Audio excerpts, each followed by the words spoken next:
السلام علیکم ورحمۃ اللہ وبرکاتہ۔ شادی ہو کر میں امریکہ چلی گئی، بچے ہوئے تو زندگی مصروف ہو گئی اور واپس وطن آنے کا موقع نہ ملا۔ پورے 10 سال بعد میں نے واپسی کا فیصلہ کیا اور بنا کسی کو اطلاع دیے خوشی خوشی گھر پہنچی تاکہ اپنے ماں باپ کو سرپرائز کر سکوں۔ لیکن گھر کے دروازے پر پہنچتے ہی میری چیخ نکل گئی۔ میری اماں دروازے کے پاس ہی چارپائی پر پڑی تھی۔ بھابھی اماں کو بد دعائیں دے رہی تھی اور بہت سارے کیڑے۔ میرا رو رو کر برا حال تھا کیونکہ میرے لیے جو رشتہ آیا تھا وہ پردیس کا تھا۔ لڑکا نہ صرف امریکہ میں نوکری کرتا تھا بلکہ وہ اپنے ماں باپ کو بھی پردیس بلا چکا تھا۔ ان سب کو وہاں گرین کارڈ بھی مل گیا تھا اور نیشنلٹی بھی مل گئی تھی، اور اب وہ کسی پاکستانی لڑکی سے شادی کر کے اسے بھی امریکہ ہی لے جانا چاہتا تھا۔ رشتہ میری خالہ کے جاننے والوں میں سے تھا، اس لیے انہوں نے لڑکے کی گارنٹی لی تھی اور اب اماں ابا کو اس رشتے پر ہرگز بھی کوئی اعتراض نہیں تھا، بلکہ اماں تو بڑی خوش تھی کہ میری اکلوتی بیٹی شادی ہو کر امریکہ جائے گی، جبکہ میں نے رو رو کر اپنا حشر برا کر لیا تھا۔ میں تو اماں کو چھوڑ کر کسی رشتے دار کے گھر تک نہیں جاتی تھی، امریکہ جانا تو بہت دور کی بات تھی۔ میں نے اماں کو سختی سے منع کیا تھا کہ میری شادی ہرگز بھی اتنی دور نہ کریں۔ دونوں بھائی مجھ سے چھوٹے تھے، میں ہی بڑی بہن تھی، اس لیے میں اماں کے زیادہ قریب تھی۔ اس لیے اماں نے مجھے سمجھایا کہ شادی کے بعد بیٹی کا گھر الگ ہوتا ہے اور وہ یہاں ہو یا پردیس میں ہو، اسے اپنا ہی گھر نبھانا ہوتا ہے، سنبھالنا ہوتا ہے۔ اس لیے تو میں اس بات پر پریشان نہیں ہوں۔ ویسے بھی آج کل موبائل فون موجود ہیں، تم ایک کال کرو گی تو ہماری خیر خیریت تمہیں بھی مل جائے گی۔ پہلے زمانے میں تو خطوں کا تبادلہ ہوتا تھا، تب بھی لوگ اپنی بیٹیوں کو پردیس بھیجتے تھے، اور اب تو موبائل فون نے ساری دوریاں ختم کر دی۔ اماں مجھے بہت محبت سے سمجھانے میں مصروف تھی اور میرے آنسو تھے کہ رکنے کا نام نہیں لے رہے تھے۔ چھوٹے دونوں بھائیوں نے پھر مجھے سمجھایا کہ باجی پردیس جاؤ گی تو تمہاری زندگی بن جائے گی، ہمیں بھی بلا لینا، ہم بھی وہیں نوکری کر لیں گے، بھائیوں کے مستقبل کی خاطر ہی چلی جاؤ۔ چھوٹے بھائی نے ازرہ مذاق میں یہ بات کی تھی اور پھر ان سب نے مل کر مجھے اس رشتے کے لیے راضی کر لیا تھا۔ شادی سے 1 مہینہ پہلے میرے شوہر رضوان وطن واپس لوٹے تھے، ان کے ساتھ ان کے ماں باپ بھی تھے۔ انہوں نے وقتی طور پر کرائے کا گھر لے لیا تھا اور خوب دھوم دھام کے ساتھ شادی کی تیاریاں شروع ہو گئی تھیں۔ جب میں رضوان سے ملی تو مجھے احساس ہوا کہ میرے ماں باپ نے واقعی ہی میرے لیے ایک اچھے لڑکے کی تلاش کی ہے۔ وہ بہت ہی سلجھے ہوئے سمجھدار تھے، پڑھے لکھے تھے، ان کی انگریزی بڑی شائستہ تھی، لیکن میرے ساتھ وہ اردو میں بات کرتے تاکہ مجھے پریشانی نہ ہو۔ انہوں نے مجھے پہلی ہی ملاقات میں اپنا گرویدہ بنا لیا تھا۔ مجھے احساس ہوا تھا کہ اگر لائف پارٹنرز ایسا ہو تو زندگی واقعی ہی آسان ہو جائے گی۔ میں نے بھی BA کیا تھا، اس لیے میں بھی کافی سمجھ بوجھ رکھتی تھی۔ شادی کی ہر چیز رضوان نے اپنی پسند سے خریدی تھی اور میں دلہن بن کر بہت خوبصورت لگ رہی تھی۔ میرا نکاح ہوا تو خاندان بھر میں چرچا ہو گیا کہ زینت کو دیکھو کیا نصیب پائے ہیں، شادی ہو کر امریکہ جائے گی، جبکہ یہ بات کہیں نہ کہیں اب مجھے بھی پریشان کر رہی تھی کہ میں اپنے گھر والوں سے اتنی دور کیسے رہوں۔ خیر میری شادی ہوئی اور میں رخصت ہو کر رضوان کے گھر پہنچی، اور ان کی محبت میں پوری طرح میری زندگی نے ایک نیا رخ لے لیا۔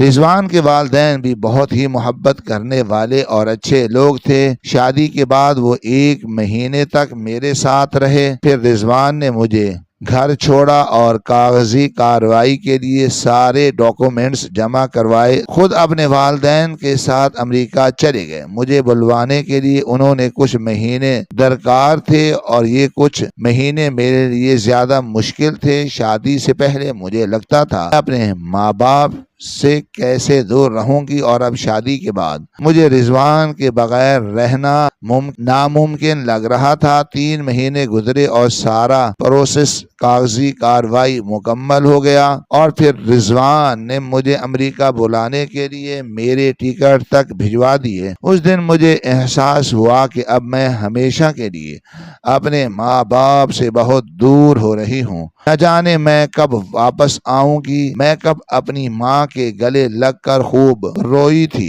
لیکن میری ماں نے مجھے تسلی دی تھی کہ 2 سال کے اندر وہ پہلے ایک بھائی کی شادی کریں گی اور پھر دوسرے کی، اور اس طرح گھر میں دوبارہ سے 2 بیٹیاں آ جائیں گی۔ اماں کو پورا یقین تھا کہ میں رضوان کے ساتھ بہت خوش رہوں گی، اور پھر میرے گھر والوں نے مجھے ایئرپورٹ پر رخصت کیا اور میں رضوان کے پاس امریکہ پہنچ گئی۔ ایک بہت لمبا سفر طے کرنے کے بعد مجھے میرا ہم سفر نظر آیا تھا، جس کے گلے لگ کر میری ساری تھکن دور ہو گئی تھی۔ رضوان اور اس کے ماں باپ نے مجھے کھلے دل سے اپنایا تھا۔ رضوان نے مجھے نوکری کرنے کی بھی اجازت دے رکھی تھی اور گھرداری کی بھی۔ انہیں کسی بات پر کوئی اعتراض نہیں تھا۔ میرے پاس موبائل فون تھا، میں جب چاہتی اپنی ماں کو فون لگا لیتی۔ اپنی ماں کی آواز سن کر میرے دل کو قرار آ جاتا۔ پھر دن گزرنے لگے اور زندگی مصروف سے مصروف ہوتی چلی گئی۔ شادی کو 1 سال گزرا تو پتا چلا کہ میں حاملہ ہوں، اور اسی دوران میرے بھائی کا رشتہ بھی پکا ہو گیا۔ میرے بھائی نے اپنی پسند سے رشتہ پکا کروایا تھا، اس لیے نہ اماں کو کوئی مسئلہ ہوا اور نہ ہی مجھے کوئی اعتراض تھا، بلکہ ہم خوش کہ اب گھر میں ایک اور عورت آ جائے گی اور اماں کا بھی دل لگ جائے گا۔ پھر میرے بھائی کی 8 مہینے بعد شادی تھی اور میرے حمل کا بھی 8واں مہینہ تھا، اس لیے میں پاکستان نہ جا سکی، اور یوں میں نے اپنے بھائی کی شادی مس کر۔ جس دن میرے بھائی کی بارات تھی، اس دن میں سارا وقت خاموشی سے ایک کونے میں آنسو بہاتی رہی تھی۔ اپنے بھائی کی شادی میں شریک نہ ہونے کا غم کیا ہوتا ہے، یہ صرف مجھ جیسی پردیسی عورتیں ہی سمجھ سکتی ہیں۔ میرا دل سارا وقت خون کے آنسو روتا رہا تھا۔ رضوان نے مجھے بہت تسلی دی تھی کہ بچے کی پیدائش کے فوراً بعد مجھے اور بچے کو پاکستان بھیج دیں گے، اور میں جانتی تھی کہ وہ اپنی بات کے پکے ہیں، اس لیے میں نے خود کو دلاسا دے دیا۔ فون پر اماں اور بھائی کو مبارکباد دی۔ اپنی نئی نویلی بھابھی سے بھی میری بات چیت ہوئی، انہوں نے بہت محبت اور پیار سے مجھ سے بات کی تھی۔ میں نے امریکہ سے ہی ان کے لیے بہت سارے تحائف بھی بھیجے تھے۔ میرا ارادہ تھا کہ جیسے ہی میرا بچہ 6 مہینے کا ہوگا میں پاکستان کے لیے سفر کروں گی، کیونکہ امریکہ سے پاکستان کا سفر ایک طویل سفر تھا۔ ہوائی جہاز میں بھی کم از کم 24 گھنٹے لگتے ہیں، اور میں چھوٹے بچے کے ساتھ اکیلے اتنا لمبا سفر کرنے سے ذرا خوف زدہ ہو رہی تھی۔ پھر میرا بیٹا 6 مہینے کا ہوا اور میں نے پاکستان جانے کی بات کی تو میرے شوہر نے فوراً ہی مجھے پاکستان بھیجنے کا انتظام کر لیا۔ میں اپنا 6 مہینے کا بچہ لے کر اپنے گھر پہنچی تو اپنی ماں کو دیکھ کر حیران رہ گئی۔ یہ وہ عورت نہیں تھی جسے میں چھوڑ کر گئی تھی۔ میری ماں تو سوکھ کر ہڈیوں کا ڈھانچہ بن چکی تھی، آنکھوں کے نیچے سیاہ حلقے تھے، ایسا لگتا تھا جیسے وہ صدیوں سے بیمار ہوں۔ دونوں بھائی مجھے دیکھ کر بڑے خوش ہوئے۔ میں بہت سارے تحائف لے کر گئی تھی۔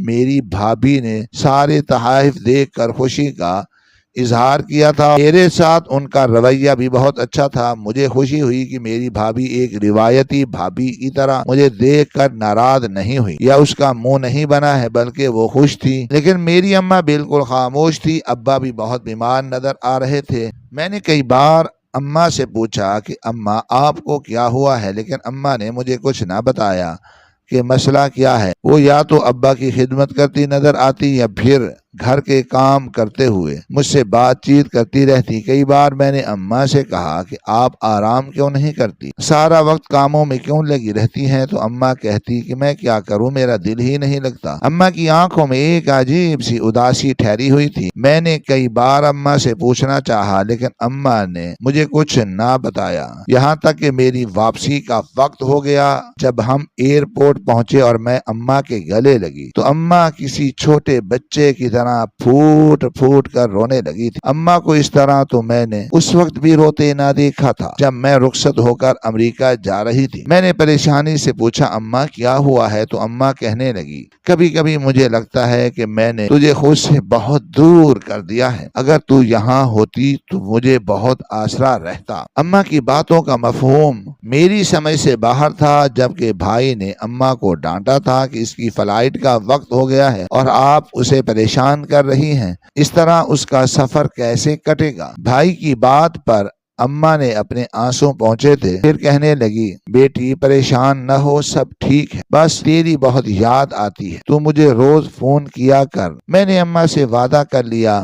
فون تو میں پہلے بھی کرتی تھی لیکن جب سے بچہ ہوا تھا روزانہ نہیں کر پاتی تھی، مگر اب میں نے سوچا تھا کہ روز فون کر کے اماں ابا کی خیریت معلوم کرتی رہوں گی، کیونکہ ابا تو حد سے زیادہ ہی بیمار ہو چکے تھے۔ بس مجھے اس بات کی تسلی تھی کہ میری بڑی بھابھی بہت اچھی تھی اور وہ اماں کے آگے پیچھے پھرتی تھی، ان سے باتیں کرتی تھی، ان کی خدمت کرتی نظر آتی تھی۔ میں نے ایک مہینے میں یہی دیکھا تھا کہ میری بڑی بھابھی نے سارا گھر سنبھالا ہوا تھا اور میرے ماں باپ کا بھی وہ پورا خیال رکھ رہی تھی، لیکن اماں کی آنکھوں میں اداسی اور بے چین میری سمجھ سے باہر تھی۔ میں واپس امریکہ پہنچی تو دوبارہ سے اپنی زندگی میں مصروف ہو گئی۔ اب میرا بچہ تھوڑا بڑا ہو رہا تھا تو شرارتی بھی ہو رہا تھا، سارا دن اس کے پیچھے کہاں گزرتا پتہ نہ چلتا۔ پھر دن اور رات کا فرق ہونے کی وجہ سے اماں ابا سے فون پر بات کرنا بھی تھوڑا مشکل ہو گیا، لیکن میں پھر بھی ہر دوسرے دن ہی اماں کو فون کرتی تھی، بس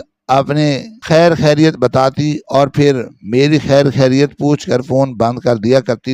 میرے اور اماں کے درمیان کوئی طویل بات چیت نہیں ہوتی تھی۔ ایسے ہی 2 سال کا عرصہ گزرا اور اماں نے مجھے بتایا کہ میرے چھوٹے بھائی اسد کی بھی شادی ہو رہی ہے۔ یہ سن کر میں حیران ہوئی اور کہا اچھا اماں لڑکی بھی دیکھ لی؟ مجھے نہیں بتایا، کیونکہ اتنا تو مجھے پتا تھا کہ اسد کسی کو پسند نہیں کرتا۔ اماں کہنے لگی میں نے کہاں دیکھی ہے، تمہاری بڑی بھابھی نے رشتہ طے کروایا ہے، دراصل وہ اپنی چھوٹی بہن کو ہی رخصت کروا کر لا رہی۔ اماں کی بات سن کر مجھے خوشی ہوئی اور میں نے کہا کہ یہ تو بہت اچھی بات ہے، دونوں بہنیں مل جل کر گھر سنبھال لیں گی۔ بڑی بھابھی تو ویسے ہی بہت اچھی ہے، ان کی بہن بھی آ جائے گی تو مجھے آپ لوگوں کی طرف سے کوئی پریشانی نہیں ہوگی۔ ویسے بھی جب 2 بہنیں بیاہ کر آتی ہیں تو پھر بھائیوں میں بھی جھگڑا نہیں ہوتا۔ میری بات پر اماں کچھ نہ بولی اور خاموش رہی۔ مجھے ایسا لگا جیسے کوئی بات ہے جو اماں کو کھٹک رہی ہے یا اماں مجھے بتا نہیں، اس لیے میں نے پھر پوچھا اماں کیا بات ہے، کیا آپ کو بھابھی کی بہن پسند نہیں ہے یا کوئی اور وجہ ہے؟ اماں کہنے لگی ایسی کوئی بات نہیں ہے، بس میں چاہتی تھی کہ اسد کی شادی تمہاری خالہ کی بیٹی سے ہو، لیکن جو خدا کو منظور۔ اماں نے زرینہ کے حوالے سے بات کی تھی اور اچانک مجھے یاد آیا تھا کہ اماں نے کافی عرصہ پہلے بھی ایک دفعہ اپنی اس خواہش کا اظہار کیا تھا۔ میں نے اماں سے کہا کہ پریشان ہونے کی کیا بات ہے اماں، جو نصیب میں ہوتا ہے وہ ہو جاتا ہے، کیا پتا بھابھی کی بہن ہی اسد کے لیے پرفیکٹ ہو اور پھر دونوں بہنیں مل کر گھر سنبھال لیں، اس سے بڑھ کر اور کیا چاہیے؟ زرینہ کے نصیب میں کچھ اور لکھا ہوگا۔ میں نے اماں کو تسلی دے دی تھی اور پھر فون رکھ دیا تھا۔ پھر اسی طرح دن گزرتے گئے اور میں پھر سے حاملہ ہو گئی، میرا بڑا بیٹا، اور دوسری بار اللہ نے مجھے بیٹی دی تھی اور میری بیٹی کی پیدائش کے کچھ دنوں بعد ہی اسد کی شادی تھی۔ میں ایک بار پھر اپنی بھائی کی شادی میں نہیں جا سکے تھے۔ افسوس تو مجھے بہت تھا، لیکن میں جانتی تھی کہ ابھی اتنی جلدی دوبارہ نہیں جا سکوں، کیونکہ اب میرے بچوں کے اسکول وغیرہ کا بھی سلسلہ شروع ہونا تھا اور بار بار پاکستان جانے میں خرچہ بھی بہت زیادہ آتا تھا۔ پھر رضوان کے والد کا بھی انتقال ہو گیا تھا اور اس کی والدہ بھی بہت بیمار تھی۔ انہیں چھوڑ کر میرے لیے پاکستان آنا ممکن نہیں تھا۔ میں اپنی ساس کی خدمتوں میں لگی رہتی تھی یا پھر اپنے بچوں کو سنبھالتی رہتی تھی۔ اب تو میں گھر میں بہت کم فون کر پاتی، جب بھی فون کرتی تو پیچھے سے اتنا شور شرابہ آتا کہ ڈھنگ سے بات نہ ہو پاتی، کیونکہ اب میرے دونوں بھائی بھی بچے والے ہو گئے تھے۔ بڑی بھابھی کے 2 بچے تھے اور چھوٹی والی اب امید سے تھی۔ میں خوش تھی کہ اماں کے گھر میں خوشیاں آ گئی ہیں، آنگن میں رونق ہو گئی ہے، پوتے پوتیوں کے ساتھ اماں کا دل لگ گیا ہوگا۔ پھر کچھ عرصے بعد مجھے اپنے والد کے انتقال کی خبر ملی تو میرا رو رو کر برا حال ہو گیا تھا۔ اس بار بھی میں صرف فون پر ہی اپنے ماں سے اس غم کو بانٹ سکی، اور پھر ابا کے انتقال کے بعد اماں کو چپ سی لگ۔ میں فون کرتی تو اماں بمشکل ہاں ہوں میں جواب دیتی۔ میری اکثر بات تو بھابھیوں سے بھی ہوتی تھی اور وہ کہتی تھی اماں بالکل ٹھیک ہیں، اپنے آپ کو کمرے میں بند کر لیتی ہیں، بہت کم ہی بات کرتی ہیں۔ بھابھیاں مجھے اماں کی خیر خیریت دیتی اور مجھے تسلی ہوتی۔ مجھے اس بات کی بھی تسلی تھی کہ میری دونوں بھابھیاں ہی بہت اچھی تھیں، دونوں نے مجھ سے بہت اچھے سے بات کرتی تھی۔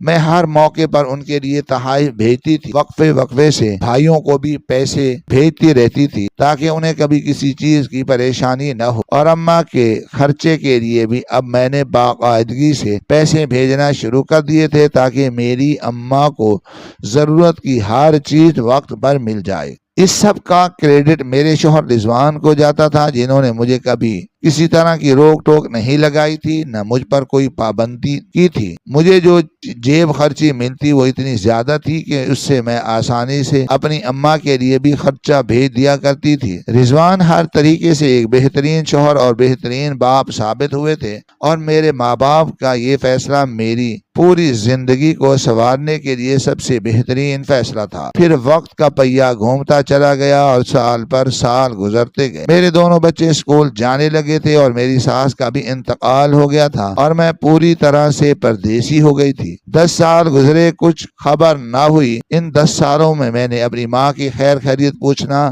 نہ چھوڑی تھی۔ بس فرق اتنا تھا کہ اب اماں کی بجائے بھابھیاں ہی ان کی خیریت دیا کرتی تھی، کیونکہ اماں نے بولنا بالکل ہی ختم کر دیا تھا، وہ بیمار رہنے لگی تھی۔ بھابھیاں بتاتی کہ ماں خود سے ہی خوش نہیں رہنا چاہتی، ہر وقت خود کو کمرے میں بند رکھتی ہیں۔ مجھے لگتا تھا کہ ایسا ابا کی موت کی وجہ سے ہوا ہے، کیونکہ اماں نے ابا کے سوا زندگی میں کبھی کسی کا ہاتھ نہیں تھاما تھا۔ وہ ہر چھوٹے سے چھوٹے کام کے لیے بھی ابا کی طرف ہی دیکھتی تھی۔ شاید یہی وجہ تھی کہ وہ ابا کی موت کی وجہ سے سنبھل نہیں پائی تھی۔ 10 سال پورے ہوئے، بچے کچھ قابل ہوئے تو رضوان کہنے لگے کہ اب تم بچوں کو یہیں میرے پاس چھوڑ کر کچھ وقت اپنی ماں کے ساتھ گزار کر آؤ، بچوں کا خیال میں رکھ سکتا ہوں، اب یہ بڑے ہو گئے ہیں۔ رضوان کی بات سن کر میری آنکھوں میں آنسو آ گئے۔ دل تو میرا بھی یہی چاہتا تھا، لیکن میں رضوان سے کہہ نہیں سکتی تھی۔ پھر رضوان نے میرا ٹکٹ کروایا اور کہنے لگے کہ بچوں کو میں پوری طرح سنبھال لوں گا، تم بے فکر ہو کر 2 مہینے اپنی ماں کے ساتھ گزار کر آنا۔ انہوں نے اماں کے لیے مجھے بہت سارے تحائف دلوائے، بھابھیوں کے لیے بھی بہت ساری چیزیں دلوائی اور کافی سارے کھلونے اور تحفے لے کر میں اپنے گھر پہنچی، لیکن بنا کسی کو انفارم کیے، کیونکہ میں اپنی ماں اور بھابھیوں کو سرپرائز دینا چاہتی تھی۔ یہ دوپہر کے 2 بجے کا وقت تھا، بہت شدید گرمی ہو رہی تھی۔ میں نے ایئرپورٹ سے ٹیکسی لی تھی اور سیدھا اپنے گھر کے دروازے پر پہنچی تھی۔ اپنا سارا سامان اتار کر میں کتنی ہی دیر دروازے کے باہر کھڑی رہی تھی۔ یہ گلی اب بھی ویسی کی ویسی ہی تھی، میرا گھر ویسے کا ویسا ہی تھا۔ بچپن کی ایک ایک بات مجھے یاد آنے لگی تھی۔ پھر میں نے آہستگی سے گھر کے دروازے پر ہاتھ رکھا تو دروازہ کھلتا چلا گیا، لیکن جو پہلا منظر مجھے نظر آیا وہ دیکھ کر میرے قدموں تلے سے زمین نکل گئی۔ میری ماں سڑی دوپہر میں دھوپ میں چارپائی پر لیٹی ہوئی تھی، اس کے پورے وجود پر دھوپ پڑ رہی تھی، اور میری بھابھیاں جو جو شاید اپنے کمروں میں تھیں، ان کی آوازیں میرے کانوں میں پڑ رہی تھیں۔ میری بڑی بھابھی رخسار بہت تیز آواز میں اپنی بہن سے بات کر رہی تھی اور کہہ رہی تھی کہ نہ جانے یہ بوڑھی کب مرے گی، اب تک ہمیں اس کو برداشت کرنا پڑے گا۔ اوپر سے وہ منحوس اس کی بیٹی ہے، بار بار فون کر کے دماغ خراب کر دیتی ہے۔ اماں کیسی ہے، اماں ٹھیک ہے یا نہیں؟ شکر ہے خدا کا 2-3 دن سے اس کا فون نہیں آیا۔ جھوٹ بولتے بولتے میرا دماغ خراب ہو جاتا ہے۔ نہ اس بڈھی کو کچھ ہوتا ہے، نہ اسے وہاں پردیس میں بیٹھ کر آرام آتا ہے۔ رخسار بھابھی کی بات سن میرے قدموں تلے سے زمین نکلی تھی۔ میں دھیرے دھیرے چلتے ہوئے اپنی ماں کے قریب پہنچی تھی، جس کا آدھا منہ ٹیڑھا تھا اور ایک ہاتھ اور پیر شاید کام نہیں کرتا تھا۔ مجھے دیکھتے ہی اماں نے کچھ بولنے کی کوشش کی، لیکن ان کی آنکھوں سے آنسو نکلے تھے مگر زبان سے لفظ ادا نہ ہوئے تھے، اور مجھے یہ سمجھنے میں وقت نہ لگا تھا کہ انہیں فالج ہو چکا ہے۔ میں نے بے اختیار اماں کے چہرے پر ہاتھ لگایا تو میری نظر چارپائی پر موجود کیڑوں پر پڑی اور میری آنکھیں حیرت سے پھٹ گئیں۔ وہ چھوٹے چھوٹے باریک کیڑے تھے۔ میں نے تیزی سے اماں کو ہلایا تھا تو دیکھا کہ وہ کیڑے اماں کی کمر کے زخموں پر پڑے تھے۔ نہ جانے اماں کب سے اس طرح دھوپ میں چارپائی پر پڑی تھی، جس کی وجہ سے اس کی کمر سڑ چکی ہے اور اس میں کیڑے پڑ چکے تھے۔ میری آنکھوں سے آنسو بہنے لگے، میری آواز بھی حلق میں ہی دم توڑ گئی تھی۔ میں بس اماں کے چہرے پر ہاتھ پھیرتے اپنی بے بس ماں کو دیکھ رہی تھی، جو خود سے چلنے پھرنے کے قابل بھی نہیں تھی، اور بہوؤں نے اسے کسی کچرے کی طرح گھر کے دروازے پر پھینک دیا تھا۔ میری بھابھیوں کی آوازیں اب بھی میرے کانوں میں پڑ رہی تھی۔ کبھی وہ اپنی بچوں پر چیختی تو کبھی اماں کو برا بھلا کہتی اور بد دعائیں دیتی کہ یہ بڈھی تو مرتی بھی نہیں ہے، جلدی سے مرے تو یہ گھر ہمیں حاصل ہو جائے۔ بوڑھے نے تو جاتے جاتے یہ گھر اس عورت کے نام کر دیا، ورنہ تو کب کا میں اسے کسی اولڈ ہوم میں چھوڑ آتی۔ پھر چھوٹی بھابھی کی آواز آئی، آپ ہی ایسے تو نہ کہیں، اس کی وجہ سے اس کی بیٹی کتنا پیسہ بھیجتی ہے، ہمارے بچے کتنے اچھے اسکول میں پڑھ رہے ہیں، تحفے بھی بڑے ٹھیک ٹھاک آتے ہیں، اب دیکھیے گا پھر مہینہ شروع ہوگا تو وہ کتنی بڑی رقم بھیج دے گی۔ اگر یہ مر گئی تو وہاں سے زینت نے پیسے اور تحفے دینا چھوڑ دینا ہے۔ اچھا ہے یہ بڈھی زندہ ہے، کون سا ہمیں کچھ کہتی ہے، خاموش تو پڑی رہتی ہے، دفع کریں آپ اس کی طرف دیکھتی ہیں۔ چھوٹی بہن نے بڑی بہن کو سمجھایا تھا اور پھر خاموشی چھا گئی تھی، اور میں نے اپنی ماں کو سینے سے لگا کر آنسو بہانے شروع کر دیے تھے۔ کچھ دیر ایسی ہی گزر گئی تھی اور پھر میرا بڑا بھائی گھر میں داخل ہوا تھا۔ اس نے مجھے دیکھا تو بالکل حیران رہ گیا اور پھر تیزی سے اپنی بیوی کو اس کی آواز پر دونوں ہی بھابیاں فوراً باہر نکلی اور مجھے دیکھ کر ہکا بکا رہ گئی۔ بھائی نے مجھے سینے سے لگانا چاہا تو میں نے بھائی کو دھکا دے دیا، خود سے دور کیا اور کہا کہ خبردار جو میرا نام لیا یا مجھے باجی کہا یا میرے قریب آئے۔ یہ خیال کیا ہے تم دونوں نے مل کر اماں کے زخموں میں کیڑے پڑ رہے ہیں، بالوں میں کتنی جوئیں ہیں، نہ جانے کتنا عرصہ ہو گیا ہوگا اماں کو نہائے ہوئے۔ تم نے کبھی اپنی ماں کو میلا کچیلا دیکھا تھا اپنی زندگی میں؟ یہ وہی ماں ہے جو گھر کے سارے کام کاج کے ساتھ ہمیں بھی صاف ستھرا رکھتی تھی، اسکول بھی بھیجتی تھی، ہمیں پڑھاتی بھی تھی اور ہمارا گھر بھی شیشے کی طرح چمکتا رہتا تھا۔ آج تم نے اس ماں کے ساتھ کیا سلوک کیا ہے؟ اماں کا یہ حال کیسے ہوا بتاؤ مجھے۔ میں بڑے بھائی سے پوچھ ہی رہی تھی کہ جب چھوٹا اسد بھی چلا آیا۔ باجی کہہ کر وہ میرے قریب آیا تو میں نے اسے انگلی کے اشارے سے دور رہنے کا کہا اور کہا خبردار، میں تم میں سے کسی کی بھی باجی نہیں ہوں، جو میری ماں کا نہیں وہ میرا نہیں۔ اس ماں نے ہمیں پیدا کیا، اپنی ساری زندگی ہمیں دی، اور تم لوگوں نے اپنی بیویوں کے ساتھ مل کر میری ماں کا یہ حال کیا ہے۔ میں بری طرح رو رہی تھی۔ مجھے روتا ہوا دیکھ کر اسد بھی رونے لگا تھا، کہنے لگا باجی میرا ضمیر مجھے دن رات دھتکارتا تھا، لیکن میں کیا کروں، بڑے بھائی اور بھابھی کی آنکھوں پر لالچ کی پٹی بندھی ہوئی ہے، انہیں اس گھر کا لالچ ہو چکا ہے، اور ابا نے جاتے جاتے یہ گھر اماں کے نام کیا تھا کیونکہ وہ بڑی بھابھی کی لالچ کو پہچان چکے تھے۔ اماں میری شادی کسی اور سے کروانا چاہتی تھی، لیکن بھابھی نے زور زبردستی لڑائی جھگڑے سے اپنی بہن کی شادی مجھ سے کروا دی۔ یہ دونوں بہنیں بالکل ایک جیسی ہیں، دونوں نے مل کر ہمارا جینا مشکل کر دیا ہے۔ بڑے بھائی تو پھر بھی بھابھی کی باتوں میں آ کر خوش اور مطمئن ہے، لیکن میں کس طرح سے رہ رہا ہوں یہ صرف میں جانتا ہوں۔ اماں اور میں ہم دونوں ہی بھابھی کے عتاب کا شکار ہوئے ہیں، اور اب بھابھی کی بہن میری بیوی بن کر میری زندگی کو جہنم بنا چکی ہے، لیکن یہ میرے بچوں کی ماں ہے، بس اس لیے میں اسے چھوڑ نہیں سکتا۔ اسد میرا ہاتھ پکڑ کر رو رہا تھا، جبکہ بڑا بھائی پیچھے کھڑا تھا۔ میں نے اس کی طرف دیکھا تو اس کی آنکھوں میں شرمندگی تھی، جبکہ دونوں بھابیاں کمر پر ہاتھ رکھ کر کھڑی تھیں۔ ہم نے کیا غلط کیا ہے؟ تمہارے باپ نے جاتے جاتے بیٹوں کو حصہ دینے کی بجائے سب کچھ اس بوڑھی کے نام کر دیا، اور اوپر سے اسے فالج ہو گیا، تو اس کی ساری ذمہ داری ہم دونوں پر آ گئی۔ اب میں بچے سنبھالوں یا اس بوڑھی عورت کو دیکھوں؟ یہ صرف تمہارے بھائیوں کی ماں نہیں، تمہاری بھی ماں ہے۔ لے جاؤ اسے اپنے ساتھ، لیکن اس سے کہو کہ اپنے بیٹوں کا حصہ دے کر جائے۔ بڑی بھابھی نے انتہائی بے غیرتی اور بے شرمی سے اپنے دل کی بات میرے سامنے رکھی تھی، اور اس سے بھی زیادہ حیرت مجھے اپنے بڑے بھائی پر تھی، جسے ہرگز بھی اس بات کا احساس نہیں تھا وہ اور اس کی بیوی اماں کے ساتھ کیا کر چکی ہیں۔ میں نے بڑے بھائی کو نفرت سے دیکھا اور کہا، اپنی بیوی کو لے کر اس گھر سے جہاں جانا ہے چلے جاؤ۔ یہ گھر اماں کا ہے، اور جب تک اماں زندہ ہے یہ گھر اماں کے نام پر ہی رہے گا۔ اگر ابا نے یہ فیصلہ کیا تھا تو کچھ سوچ سمجھ کر ہی کیا ہوگا۔ شاید بابا نے دیکھ لیا ہوگا کہ ان کا خون کس طرح سفید ہو چکا ہے۔ میں نے اسد کو بھی ناراضگی سے دیکھا اور کہا، تم نے مجھے کچھ کیوں نہیں بتایا؟ بیوی کے آگے تم اتنا بے بس کیسے ہو سکتے ہو؟ اگر وہ تمہارے بچوں کی ماں ہے تو اس چار پائی پر جو پڑی ہے وہ تمہاری ماں ہے، اس کا خیال رکھنا تمہارا فرض تھا۔ روز محشر تم خدا کو کیا جواب دو گے کہ تم نے اپنی ماں کے ساتھ کیسا سلوک کیا؟ میری بات سن کر اسد اور بری طرح رونے لگا۔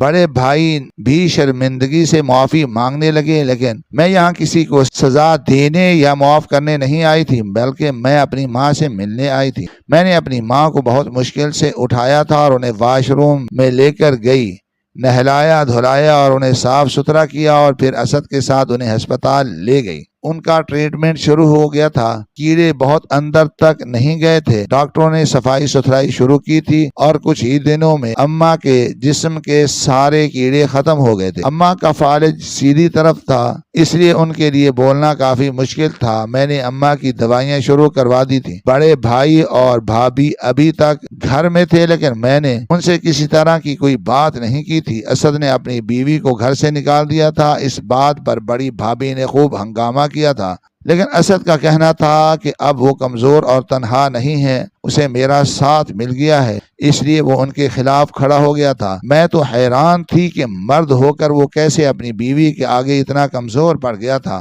کچھ دنوں میں بڑے بھائی کو بھی پوری طرح اپنی غلطی کا احساس ہو گیا۔ جب اماں کافی حد تک ٹھیک ہو گئیں، وہ اماں سے معافی مانگنے لگے تو ماں ہوتی اماں نے انہیں معاف کر دیا، لیکن میں انہیں معاف نہیں کر سکتی تھی، اس لیے میں نے انہیں نہ سینے سے لگایا اور نہ ہی اپنی بھابھیوں کو معاف کیا۔ اسد نے کسی طرح پیسے جوڑ کر بڑے بھائی کو حصہ دیا، اور بھائی اور بھابھی خاموشی سے یہ گھر چھوڑ کر چلے گئے۔ اسد کی بیوی زیادہ بری نہیں تھی، وہ اپنی بڑی بہن کی باتوں میں آ کر بہکتی تھی، اس لیے میں نے اسد سے کہا کہ اس سے بات کرو، اگر وہ ٹھیک طریقے سے رہنا چاہتی ہے تو اسے واپس لے آؤ، بچوں کا ساتھ ہے، اس طرح اپنے بچوں کو خود سے دور نہ کرو۔ چھوٹی بھابھی رخسار بھائی سے دور ہو کر بہت زیادہ پچھتا رہی تھی۔ جب اسد نے اس سے بات کی تو وہ خود ہی واپس آ گئی۔ اس نے اماں سے اور مجھ سے معافی مانگی اور اماں کا خیال رکھنا شروع کر دیا۔ 2 مہینے رہ کر میں واپس امریکہ کے لیے فلائٹ لے چکی تھی کہ اس سے زیادہ پاکستان میں رہنا ممکن نہیں تھا۔ میں اپنے بچوں کو چھوڑ کر اماں کے لیے آئی تھی۔ میری واپسی پر اماں کی حالت کافی بہتر تھی، اور اسد نے مجھ سے وعدہ کیا تھا کہ اب وہ اماں کا بہت زیادہ خیال رکھے گا۔ پھر ویڈیو کال کا دور آ گیا تھا، اس لیے میں اماں کو روزانہ ویڈیو کال کرنے لگی تھی، جس کی وجہ سے مجھے صحیح طریقے سے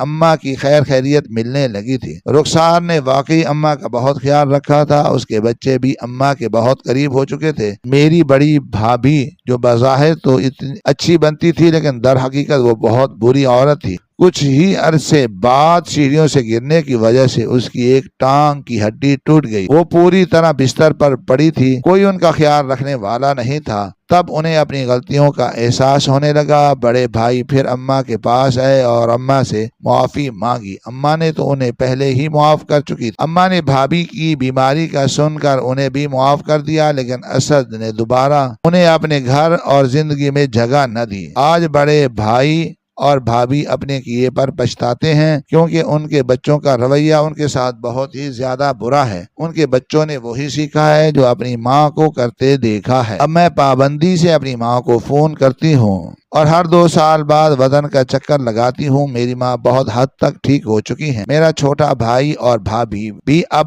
اپنی زندگی میں خوش اور مطمئن ہے، لیکن میرا بڑا بھائی اور بھابھی آئے دن کسی نہ کسی مسئلے کا شکار نظر آتے ہیں۔ ان کی بڑی بیٹی نے گھر سے بھاگ کر کسی عجیب و غریب لڑکے کے ساتھ شادی کر لی۔ بیٹا بری صحبتوں میں پڑ گیا ہے اور وہ دونوں ہر وقت اپنے بچوں کی فکر میں گھلتے رہتے ہیں۔ کبھی کبھی بھائی مجھے فون کر کے بہت آنسو بہاتے ہیں کہ جو کچھ انہوں نے کیا اس کی سزا انہیں دنیا میں ہی مل گئی، لیکن نہ جانے مجھے کیوں لگتا ہے کہ یہ سزا ان کے لیے ناکافی ہے۔ ایسا انسان، ہر ایسا مرد اور عورت جو ایک ماں کو اس حال میں پہنچا دے کہ اس کے وجود میں کیڑے پڑ جائیں، انہیں جینے کا کوئی حق نہیں ہے۔ مجھے لگتا ہے ایسے لوگوں کو کڑی سے کڑی سزا ملنی چاہیے۔ میں چاہتی ہوں کہ اپنے بھائی کو معاف کر دوں، لیکن میرا دل مجھے اس بات کی اجازت نہیں دیتا۔ کئی بار بھائی مجھے فون کر کے اپنی اور بھابھی کی طرف سے معافی مانگ چکے ہیں، لیکن میں کیا کروں؟ جو منظر میں نے اس دن اپنے گھر میں اپنی آنکھوں سے دیکھا تھا، اپنی ماں کے کمر سے نکلتے ہوئے ان کیڑوں کو میں نے خود اپنے ہاتھوں سے صاف کیا، اس منظر کو میں بھلا کیسے بھلا سکتی ہوں؟ کیسے معاف کر دوں میں ایسے لوگوں کو جن کی وجہ سے میری ماں نے اس قدر تکلیف اٹھائی؟ آپ لوگ مجھے بتائیے مجھے کیا کرنا چاہیے؟ میری بھائی بھابھی معافی کے حقدار ہیں۔ کیا مجھے اپنے بھائی اور بھابھی کو معاف کر کے اپنی ماں کے ان زخموں کو بھلا دینا چاہیے، یا پھر وہ اور بھی زیادہ سزا کے مستحق ہے؟ ہماری ویڈیو پسند آئی ہو تو ویڈیو کو لائک کریں اور شیئر کریں، اور اگر آپ نے ابھی تک ہمارے چینل کو سبسکرائب نہیں کیا تو سبسکرائب کریں۔ شکریہ۔ اللہ حافظ۔